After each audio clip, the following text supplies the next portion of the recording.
But keeping things in a horror realm, we're gonna go over to our Netflix and Friends style of side of things. I heard somebody complaining this week about, or last week, it was on another podcast, the Pilot TV podcast, and they were complaining about the fact that everybody just lumps all the streaming services together with Netflix, and I was like, yeah, we do that.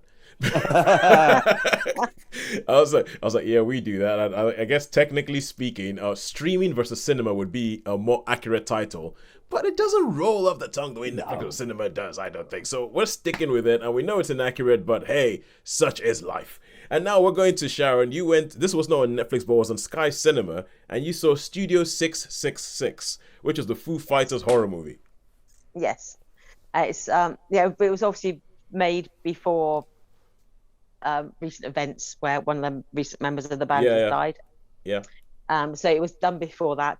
And the story is, if you need a story for a film called Studio 666, starring the Foo Fighters. Starring the Foo Fighters.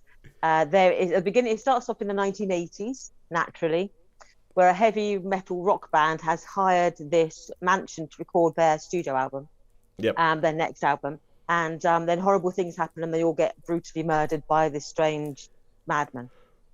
And then jump 20 years into the future. Yeah, you're living this already. Jump 20 years into the future.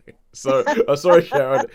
Okay, you might not have heard that. But there was a rather big silent yawn I just did. I showed everybody my tonsils, and I apologize. I cannot apologize enough for that. So. No, I think it was probably justified. I've seen the film and I feel like yawning. And so jump 20 years or so plus, I don't know, 20 years, more like 30 years into the future, and the Foo Fighters are struggling about their next album. They want to do something sort of dramatic and revolutionary, and their agent says, I know what you need to do. You need to rent a house together and then just focus on the album and just produce your next album. And so they say, yeah, and they say, well, there's this really great mansion with lots of atmosphere and blah, blah, blah, blah. You should go there and record your album. So the Foo Fighters, with just the band and a couple of their technicians, go to this mansion that's a little bit a little bit neglected, a little bit seedy looking, but has great acoustics.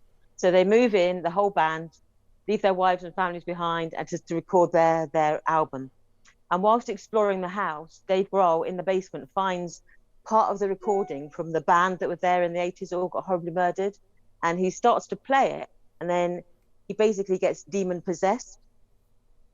And then he decides that this demon wants him to finish this song from this album that this other band were playing, because by completing this song, it basically releases this demon into the world.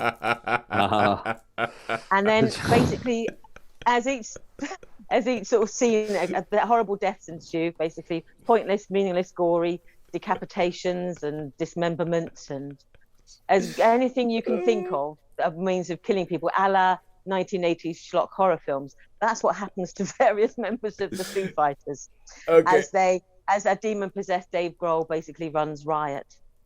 All right, you see now, I think that description that you have just said, I think that has just made Sean and I both want to watch this film. Yeah.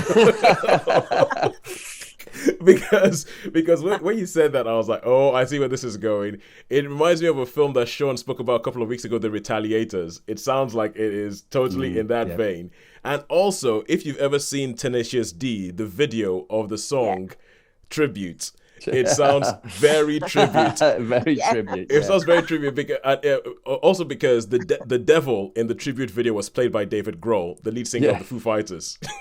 so when he said all that, I was like, I think I know where this is going, and this could be fun.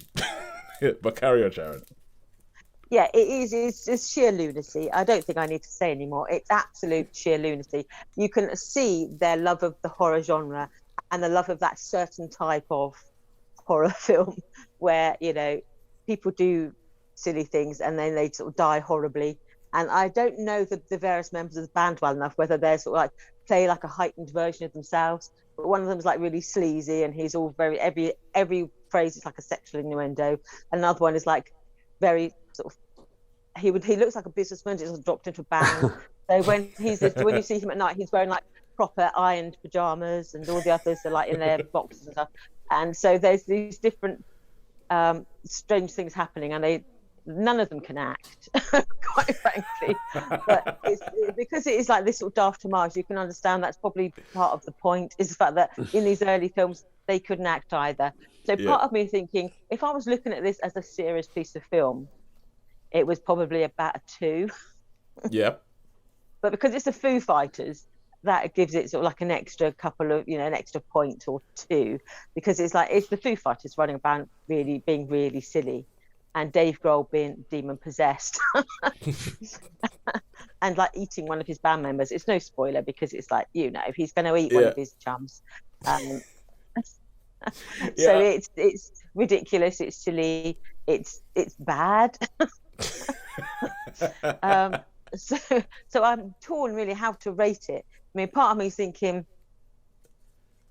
it was badly acted, and there was no shocks and surprises in it, and sitting through it for me was sort of an ordeal. But I thought in some ways that that was the point. Yeah. It was supposed to be a bad horror film from the 80s. So I'm just torn between whether it's a 2 or a 4, whether it's like genius because it is so bad, or whether it really is just bad. So I don't know if I really know how to sort of grade it at all. And the funny thing is, I think that if the Foo Fighters heard you say that, I think that they would be delighted. Yeah, I think they would as well. Be absolutely delighted. Probably exactly what they wanted. Exactly. Yeah. I would put money on it. I'll put money on that. That's exactly what they wanted. So somewhere between a 2 and a 4. Yeah. If it was any other film, it would be a 2. But because the Foo Fighters, it's like, I don't know if they're geniuses or it's just mad. It's just that bad. Okay, I'm gonna try something here. I'm gonna have like a sliding doors thing. So we're going to have at the end of this, because we always take the average of to find out who's won this week. We're going to have sliding doors where we're going to have a world in which the Foo Fighters film had a 2 and a world in which the Foo Fighters film had a 4. Yeah. And we're gonna figure out because Sharon, I think I 100% get your difficulty in rating this. Yes. Yeah. And I can't even go, no, we're going to take an average of that. I'm like, no, this is 2 alternate realities, because there's going to be people who are going to probably give this a 1, and there's going to be people who are going to be like 5, best thing ever. So so there's 2 alternate realities, one in which is a 2, one which is a 4. All right, cool.